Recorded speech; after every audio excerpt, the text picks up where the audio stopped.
Seguimos hablando de la campaña electoral y damos la bienvenida a Julia Estrada, que está aquí en el piso para conversar con nosotros. Julia, candidata de Unión por la Patria en la provincia de Buenos Aires, bienvenida. Así es, muchas gracias. ¿Cómo va esa campaña? Bueno, caminando mucho, 23 distritos de la provincia en total, en lo que va de... Sí. Wow. Sí. No fue Clio, pero fue un auto, otro auto, varios autos. Y la verdad es que fue muy importante porque nos dedicamos, recién hablábamos fuera de cámara, a explicar economía, sí. A compañeros, a la militancia, pero también a vecinos que se acercaban a explicar de qué va el acuerdo con el fondo, de qué va esta última semana que fue bastante complicada, aunque muy creativa, ¿no? Muy meritoria de parte del equipo económico, y además a hacer encuentros con empresas. Hacer encuentros con empresarios, con empresarias, a escuchar también qué país están imaginando. Me parece que ahí también hay una tarea desde nuestro lugar, de los que somos peronistas, de poder explicar qué país queremos y del otro lado... ¿Qué te preguntan? Mira, te voy a decir una paradoja, que vos te imaginarás que si yo voy a un encuentro con empresas, hablar de la inflación es lo único que hay, es monotemático. Bueno, a diferencia de eso, si bien es un tema, claro que sí, yo me encuentro con más preocupación, incluso de gente que quizás no piensa como yo, más preocupación por un eventual cambio de gobierno, que sería un cambio de rumbo, ¿no?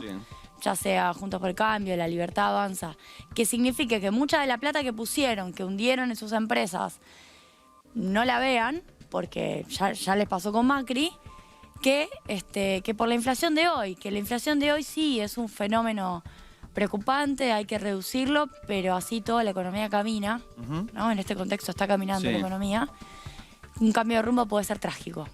Y creo que no solo lo digo yo, sino que quienes hacen negocios, quienes generan puestos de trabajo, quienes tienen que hundir plata todos los días, ven con mucha claridad que si vamos camino a un proceso de nuevo de desindustrialización, con pérdida de puestos de trabajo, con un ajuste fuerte, incluso, bueno, lo que mencionaba Bullrich, blindaje, que es que los dólares no vayan para los insumos industriales, que las IRAs, que son para aprobar la compra de insumos o bienes de capital, que tanto pelean los empresarios por las IRAs, no van a ir para ellos, sino que en todo caso va a haber levantamiento del control de cambios para la fuga.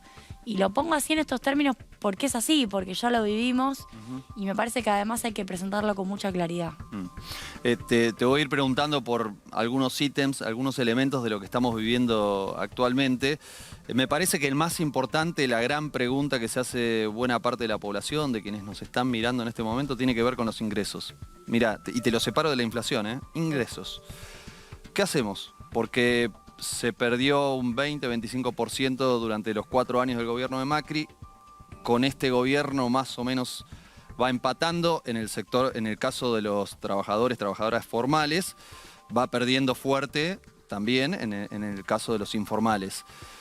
¿Qué se puede hacer para recuperar los ingresos? Bueno, bien lo planteaste. La pérdida fue con Macri. Como bien decís, 20, 25, depende de qué sectores. Te agrego jubilados, jubiladas. Sí, claro. Y en este gobierno del Frente de Todos, muy atravesado por calamidades exógenas, también hay que decirlo, se fue boxeando con la inflación el salario y va logrando no perder. Claro, vaso medio vacío, tampoco gana. Sobre todo privados, como bien decís, registrados. Hay algunos convenios que les va muy bien, igual. Siempre menciono el caso de los bancarios de Sergio Palazzo, que negocia muy bien. Nosotros proponemos suma fija. Entiendo que cada vez hay más consenso respecto a eso. Suma fija no es bono, es una suba por decreto. Como hizo ni bien asumió Alberto. Como hizo ni bien asumió Alberto. Y que cuando uno mira la curva del 2020, uno ve que hubo un salto grosso. Casi como si hubiéramos previsto la pandemia y no la previmos porque era muy difícil. Claro. Pero en febrero... Porque además aumentó y después se planchó por la pandemia, se planchó la inflación. Cae. En febrero sube 7% real, febrero del 2020, y después empieza a caer porque, no sé si recordás, que hubo acuerdos por suspensiones, en donde si bien en el marco de la ley, decreto de ley antidespidos, no había despidos, había pago del 70-80% del salario. Eso redujo masa salarial. Entonces terminamos más o menos hechos en un año de total pérdida. Eso fue la suma fija, que fue previo a la pandemia, casi como si se hubiera anticipado. Suma fija es, de repente vos cobrás un monto y a partir del próximo mes pasás a cobrar un tanto más. Y puede ser de 50 lucas más. 50 lucas más Y hay todos los otro meses, no por fenómeno única vez, relevante. todos los meses. Sí, y hay otro fenómeno relevante. Cuando uno aumenta en porcentaje, es para todo lo mismo. Para el que gana 200, para el que gana 500, se aumenta un determinado porcentaje, por ende todos van en correlación con su valor inicial. Cuando uno hace una suma fija, y si además la topea, con el mismo criterio con el cual ganancias también va teniendo determinados pisos que se van moviendo, puede beneficiar a la base de la pirámide. Porque lo que estamos viendo en Argentina, nosotros del CEPA, del Centro de Economía Política Argentina, los que tienen menos ingresos. Seguimos, sobre todo el empleo registrado, algo que se llama media y mediana. La media es el promedio, ¿no? Lo que te da el promedio, y la mediana es lo que te da el 50% para abajo de los trabajadores y de las trabajadoras. ¿Cuánto gana la mitad? Y ahí nos da una distancia cada vez más grande entre el promedio y la mediana. O sea, la base va quedando ahí abajo y el promedio puede que se mueva mejor porque por arriba tenés una cúpula que va logrando buenos acuerdos. Hay que subir esa base. Entonces, es interesante, la suma Julia, fija sirve para eso. Sí, es interesante porque ayuda al sector que está más golpeado por la inflación, justamente. Ahora te hago algunas consultas. Me imagino el empresario que tiene que pagar esa suma fija, lo primero que va a hacer es trasladarlo a precios. Mirá, ya ahí nos metemos en por qué los empresarios hacen eso. Digo, con nosotros, con los trabajadores y con las trabajadoras, nos tenemos que dar una estrategia en materia de ingresos. Suma fija y además... Digo, no hay riesgo de que se licúe, sobre todo teniendo una inflación del 110, 120%. El riesgo siempre va a estar en la medida en que los empresarios tomen la decisión de dar esa disputa por el excedente, ¿no? Cuando tenemos aumento del dólar paralelo, lo está diciendo nuestro candidato a presidente Sergio Massa, estamos viendo empresas que, a pesar de estar siendo, no quiero decir beneficiadas porque no es un beneficio, estar siendo receptoras de un dólar oficial, están formando precios a un dólar paralelo. Bueno, con el mismo criterio uno puede decir, mañana toca otra variable de la economía y ven la perspectiva de aumentar los precios. Pero entonces, ¿no hace falta una medida complementaria? Seguramente. ¿Cuál puede ser? Mirá, nosotros creemos en los acuerdos de precios, creemos que hay que tener poder político de espalda y consensos en la sociedad para que funcione. No sirve a los tirones, no sirve forzar, pero sí me parece que necesitamos una política de acuerdo de precios en serio. Y para eso me parece que también hay que recurrir a todas las herramientas del Estado, no solo a la Secretaría de Comercio, que ahora recuperó una buena herramienta, que es juntar comercio exterior con comercio interior, algo que con Cristina regía, Con Augusto Costa teníamos ambas esferas, recién ahora con Massa eso se vuelve a juntar, pero me parece que hay una serie de herramientas del Estado para hacer acuerdos de precios más firmes y no creo que la inflación sea una avalancha en donde sencillamente hay inercia y todos corremos, porque vos y yo no corremos al mismo lugar o al lado de Pagani o de Roca. No, claro. Creo que primero hay aumentos, primero hay formación de precios y después en todo caso hay comportamiento inercial, efecto cobertura, comportamientos defensivos de parte de sindicatos, de parte de comerciantes. Entonces hay que hacer una caracterización clara de la inflación que tiene como base el movimiento del dólar. ¿Y la paritaria termina siendo un poco ineficaz a partir de un 50% de inflación? Porque corre siempre detrás. En la historia, cuando uno mira las nominalidades, claramente con inflaciones que van en torno del 15 al 25, si quieres hasta el 30, hay más chance de ganar en términos reales. ¿Bien? Claro. Esto está estudiado, claro. hay papers. ¿Y después? Yo trabajé un tiempo con Sebastián Echemendi, que lo menciono, con quien hemos estudiado ese tema. Subís la nominalidad y si bien tenemos una cobertura muy fuerte con gremios acostumbrados a la negociación paritaria, es más difícil ganar. Con la nominalidad alta perdemos por todos. Eso la suma fija. La suma fija a eso. En realidad, mira, ¿por qué no les gusta? Te digo la verdad. Sindicatos? A la CGT ya dijo que está en contra. Yo, Julia Estrada, vengo proponiendo suma fija antes de tener 100% de inflación. Yo vengo proponiendo suma fija desde fines del 2020. Cuando vos pensás que en fines del 2020 teníamos 36% de inflación. Ya en el 2021, 50%. Sí. Y se lo propuse a muchos, si me están viendo, hay muchos que han escuchado de mi boca decir eso. Porque la recuperación de los 20 de Macri, que vos bien dijiste, aún con paritarias ganando un punto real un año, 2 puntos real un año, ¿cuánto tiempo te puede llevar? Sí. Años. Años recuperar esos 25 de caída. Sí. Es una cuestión de la velocidad de la recuperación. En este contexto, la suma fija corre ese riesgo, claramente, que vos decías antes, de que la inflación se la lleve puesta. pero sigue siendo necesaria por el diagnóstico inicial. Hay que recuperar los 20 puntos. Y además hay salarios que quedaron con pisos muy bajos. Los básicos de convenio están muy retrasados, lo cual nos lleva a otra discusión, que es la del salario mínimo vital y móvil, en la cual nosotros venimos viendo también desde el CEPA, que es difícil esa conexión con programas sociales. Sin ir en desmedro de esa actualización con los programas sociales, terminamos discutiendo gasto fiscal.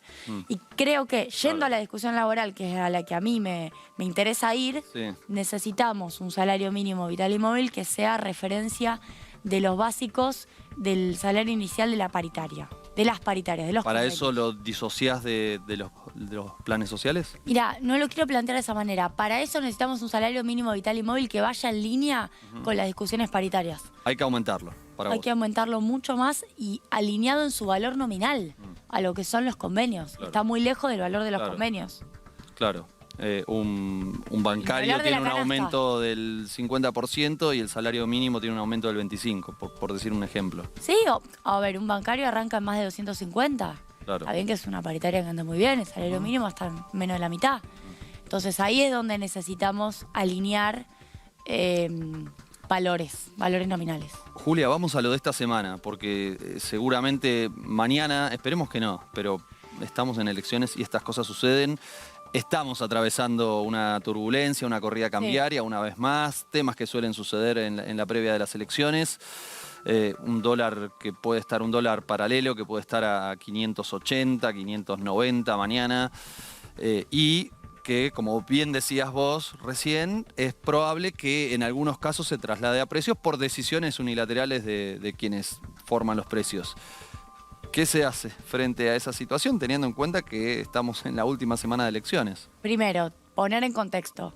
Venimos de una negociación con el fondo, porque esto arranca y termina con el Fondo Monetario Internacional y la inestabilidad cambiaria que nos genera. Yo no te puedo explicar la suba de Blue si no entendemos qué pasó esta semana. El lunes 31, con el mérito del equipo económico, se logró con la CAF y con una ampliación del swap con China, pagar un vencimiento con el FMI en el marco del FMI frenando el reembolso que correspondería al 14 de julio, pero como se demora la aprobación de las revisiones quinta y sexta, nos patearon a la tercera semana de agosto, encontró el equipo económico la manera de pagar igual. 4 de agosto, este viernes, se logró con Qatar un préstamo bilateral, 4% en dólares, pagar intereses con el FMI. Sí. ¿Todo para qué? Para evitar todo lo que están diciendo los medios que ocurre, que no ocurre y que al contrario se está evitando, que es utilizar reservas. Precisamente, cuidando reservas del Banco Central, cuidando para eso el movimiento del dólar oficial, porque cuidar las reservas es cuidar el valor del dólar. El FMI nos está pidiendo devaluar.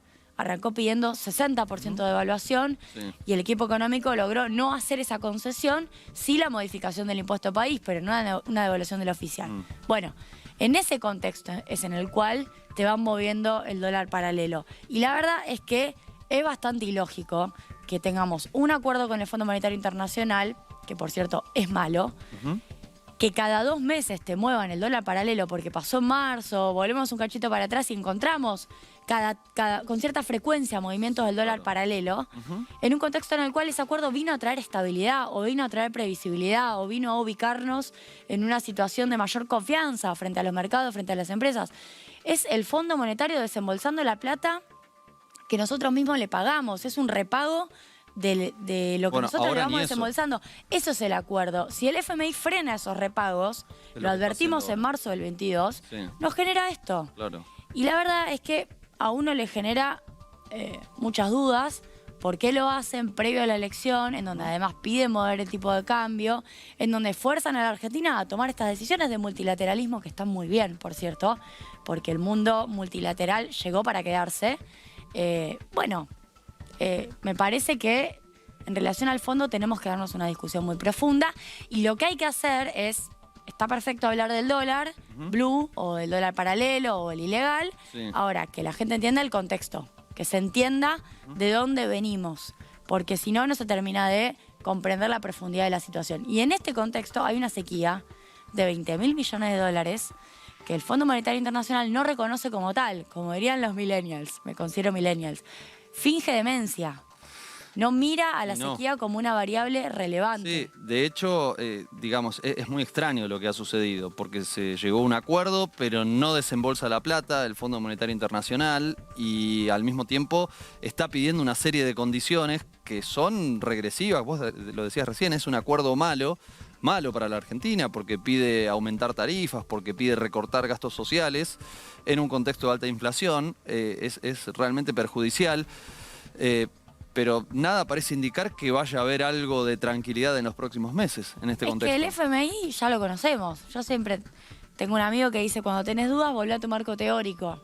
Bueno, mi marco teórico dice que el FMI nunca ayudó a los países subdesarrollados. Está conformado, sus principales sillas, sus principales decisores, Sí. por países desarrollados, que no tienen la intención de tenderle una mano a la Argentina. Julia, es un organismo que te disciplina. Pero Y dos estamos de ejemplos acuerdo. para eso. A ver. Moratoria previsional, no la quisieron impulsar. Bueno, 6 meses de Zoom, de virtual, para lograrla. Y lo del gasoducto, que es absolutamente contradictorio. Si yo te digo, mirá, vos sos el fondo, necesito hacer un gasoducto y con eso voy a poder sacar una parte de los dólares de vaca muerta para pagarte. ¿No te parece lógico que vos me digas, no, mejor no lo hagas? Bueno, ahora dicen, tienen el gasoducto, entonces pueden tener un poquito más de reserva, lo dicen en el reporte que escribieron. Sí. Pero no quisieron que se financie en el primer semestre del 23 la obra pública claro. como se financió. Hay una contradicción ahí. Acordando con lo que decís, con una mano en el corazón, Julia Estrada, ¿te parece, estás de acuerdo con lo que dice Sergio Massa sobre la posibilidad de pagarle todo al Fondo Monetario Internacional alguna vez, los 46.000 millones de dólares que le debemos? Nosotros necesitamos salir del Fondo Monetario Internacional. Eso también lo dijo Sergio Massa. Dijo, hay que decirle chau al Fondo Monetario Internacional. Ese chau significa abrir una discusión política con el fondo, no con el staff, que son los empleados del fondo, que vienen a revisarnos. Y esa discusión política hay que abordarla en una nueva Argentina, post-elecciones, con un nuevo gobierno, con Sergio Massa al frente, con un equipo económico que tenga además un programa de salir del fondo, como dijo Cristina, porque había que priorizar eso. Y eso requiere discutir qué hizo el FMI en Argentina hasta ahora. No me voy a adelantar de qué va esa discusión porque ni siquiera pasaron las elecciones todavía. Pero sí me parece importante dejar en claro que ahí hay una discusión que es la número 1 para que Argentina se desarrolle. Porque en algún punto hay suma cero, no alcanza para todo. ¿No? No es infinito. El PBI no es infinito, los dólares no son infinitos. Y Vaca Muerta va a proveer una enorme cantidad de divisas, igual que el litio, igual que otros recursos que seguramente Argentina va a encontrar porque somos un país con muchos recursos para explotar. Ahora, si lo vamos a hacer, yo, que tengo 34 años, no quiero que sea para hacer extractivismo y que ese extractivismo nos deje quizás cancelando las deudas, pero sin un país industrial y sin un país desarrollado, y en todo caso con un país que tiene que seguir buscando fuentes extractivistas para sacar dólares y no haya podido resolver su restricción externa o su atraso estructural. Entonces, me parece que la discusión es cómo cambiamos la estructura económica y cómo la cambiamos, mientras tanto cómo hacemos honor o hacemos rendimos cuentas de esa deuda que no es nuestra, pero que igual vamos a cumplir.